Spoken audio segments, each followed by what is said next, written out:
कोई नई बात नहीं है जब फिल्मों में काम करते हुए हीरो हीरोइन को आपस में एक दूसरे से प्यार हो गया हो, फिर भले ही हीरो शादीशुदा ही क्यों न हो। जैसे कि नरगिस राज कपूर, अमिताभ बच्चन और रेखा। और 90s के दौर में ऐसी एक जोड़ी थी, माधुरी और संजय दत्त। जब माधुरी को संजय दत्त से प्यार हुआ तब संजय दत्त न केवल शादीशुदा थे बल्कि उनकी एक बेटी भी थी। तो आज कब, क्यों और कैसे में हम आपको बताएंगे कि कब संजय दत्त और माधुरी एक दूसरे से मिले, कैसे इन दोनों के बीच प्रॉब्लम आई और क्यों इनकी लव स्टोरी का द एंड हुआ।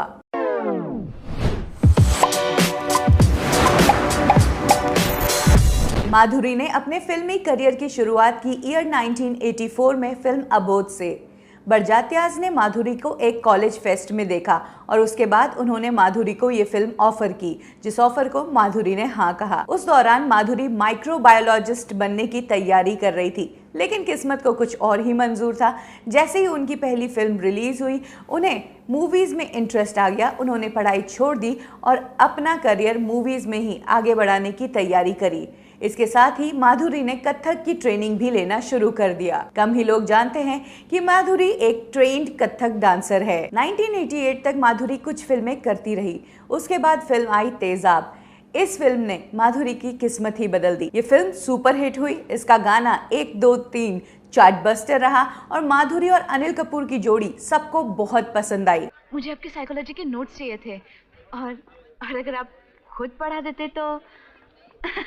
इसके बाद माधुरी और अनिल कपूर की कई फिल्में आई, जैसे राम लखन, परिंदा, किशन कन्हैया। ये सारी मूवीज सुपर डुपर हिट रही। माधुरी ने बॉलीवुड में अपना लोहा मनवा लिया था। सब जानते थे कि माधुरी बॉलीवुड में खड़ी है तो अपने काम और अपने नाम के दम पर। फिर आया साल 1990 जब माधुरी को ऑफर हुई फिल्म थानेदार। इस फिल्म में उनके लीड एक्टर थे संजय दत्त। वैसे संजय दत्त और माधुरी थानेदार से पहले भी कुछ मूवीज कर चुके थे, लेकिन कहा जाता है कि थानेदार मूवी की शूट के दौरान ही दोनों को एक दूसरे से प्यार हो गया। फिल्म का गाना तमा तमा भी सुपर हिट रहा। इसके बाद माधुरी और संजय दत्त की जोड़ी को भी पसंद किया गया और उन्हें फिल्म ऑफर हुई साजन। साजन मूवी संजय दत्त की पहली ऐसी मूवी थी जिसमें वो रोमांटिक रोल प्ले कर रहे थे। इससे पहले वो एक्शन ड्रामास ही करते आए थे और ये मूवी भी सुपर हिट रही। इस मूवी के गानों को भी काफी पसंद किया गया।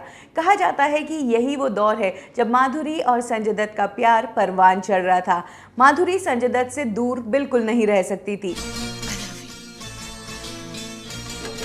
कहा जाता है कि माधुरी संजय दत्त के साथ ज्यादा से ज्यादा टाइम स्पेंड करना चाहती थी। तभी तो जब संजय दत्त आउटडोर शूट्स पे होते थे तो माधुरी लगातार उनके साथ फोन पर बातें करती ही रहती थी। माधुरी ने संजय दत्त से अपना ये रिलेशनशिप सबसे छुपा के रखा क्योंकि उनकी फैमिली इस रिलेशनशिप के अगेंस्ट थी। साथ ही संजय दत्त पहले से ही शादीशुदा भी थे। हालांकि संजय दत्त की शादीशुदा जिंदगी उस टाइम एक टफ दौर से गुजर रही थी। उनकी वाइफ को कैंसर हो चुका था और वो कैंसर के इलाज के लिए न्यूयॉर्क शिफ्ट हो गई थी।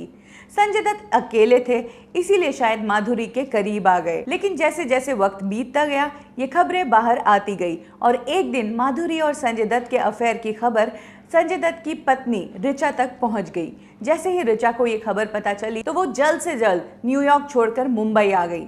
उन्होंने संजय दत्त से बात की। ऋचा ने इतना तक कहा था कि वो संजय को छोड़ना नहीं चाहती है, वो संजय के साथ अपनी फैमिली कंटिन्यू करना चाहती है।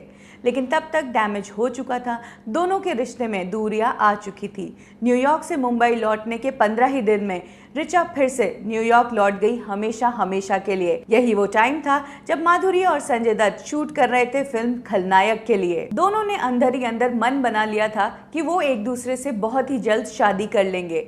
सब कुछ ठीक चल रहा था कि अचानक ईयर 1993 में संजय दत्त की लाइफ में एक बहुत बड़ा ट्रबल आ गया। संजय दत्त टाडा केस में फंस गए। अप्रैल 1993 वो टाइम है जब संजय दत्त और माधुरी के बीच में प्रॉब्लम शुरू होने लग गए। ये टाइम था मुंबई के सीरियल बॉम्ब ब्लास्ट का और माना जा रहा था कि संजय दत्त भी इसमें इन्वॉल्व्ड है। उस टाइम संजय दत्त अब्रॉड में शूट कर रहे थे। तभी उनके पास उनकी बहन प्रिया का कॉल जाता है और संजय दत्त फौरन इंडिया लौटते हैं। इंडिया लौटते ही मुंबई एयरपोर्ट से संजय दत्त को पुलिस ने अरेस्ट कर लिया। इसके बाद 5 मई को संजय दत्त को फिर से बेल हो गई।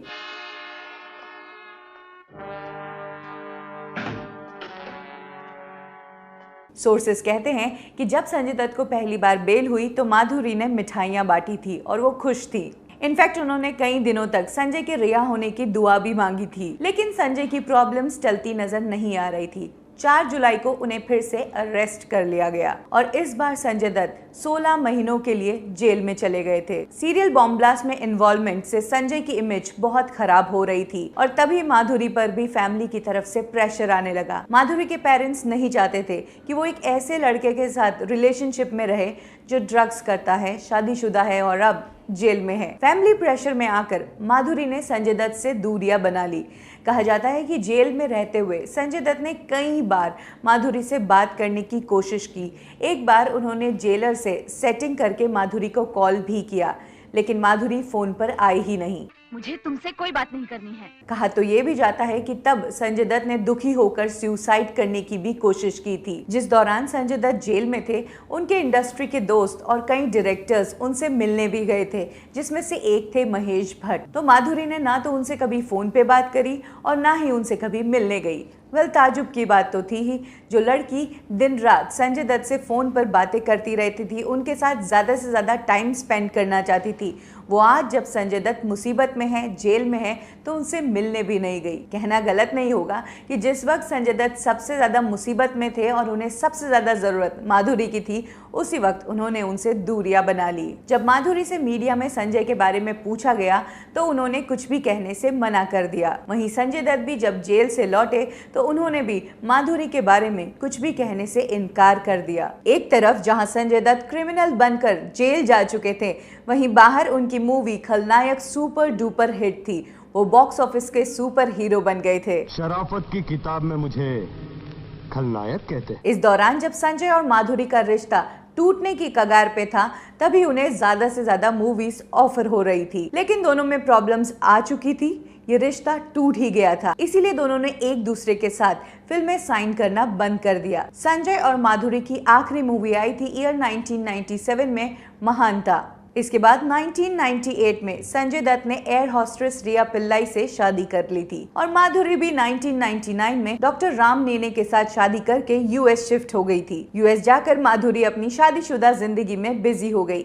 वहीं संजय दत्त की लाइफ की प्रॉब्लम्स खत्म होती नहीं नजर आ रही थी।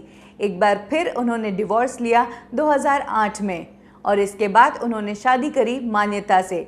मान्यता से संजय दत्त को 2 बच्चे हैं और आज भी संजय दत्त मान्यता के साथ अपनी जिंदगी बिता रहे हैं। वहीं माधुरी भी 2011 में यूएस हमेशा हमेशा के लिए छोड़कर फिर से मुंबई में सेटल हो गई और उन्होंने फिर से अपना करियर शुरू कर दिया। माधुरी और संजय दत्त ने कभी भी एक दूसरे के लिए मीडिया में कुछ नहीं कहा।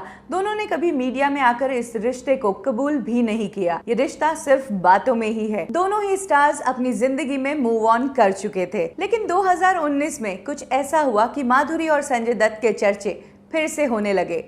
डायरेक्टर करण जौहर ने संजय दत्त और माधुरी को कलंक फिल्म के लिए अप्रोच किया और ताजुब की बात, दोनों ही स्टार्स ने इस मूवी के लिए हाँ कहा। इस मूवी के शूट के दौरान कई रूमर्स आए, जैसे कि संजय दत्त और माधुरी एक साथ किसी भी सीन में नहीं है, संजय दत्त और माधुरी एक साथ इस मूवी को प्रमोट नहीं करेंगे। लेकिन ये सारी खबरें गलत साबित हुई। जब मूवी रिलीज हुई तो पता चला कि संजय दत्त और माधुरी का क्लाइमैक्स में एक सीन साथ में है। साथ ही संजय दत्त और माधुरी ने कई जगह साथ में इंटरव्यूज भी दिए। इनफैक्ट एक इंटरव्यू में संजय दत्त ने ये भी बताया कि शूटिंग के दौरान जब संजय दत्त के बच्चे उन्हें सेट पर छोड़ने आते थे या मिलने आते थे, तब उन्होंने माधुरी से दोनों बच्चों को भी मिलवाया। वेल, वी होप कि संजय दत्त और माधुरी अपनी पिछली सारी बुरी बातों को भुलाकर इसी तरह से साथ में काम करते नजर आए। कब, क्यों और कैसे में आज के लिए बस इतना ही। फिर लौटेंगे एक नई स्टोरी के साथ। आपको हमारी ये स्टोरी कैसी लगी कमेंट करके बताइए।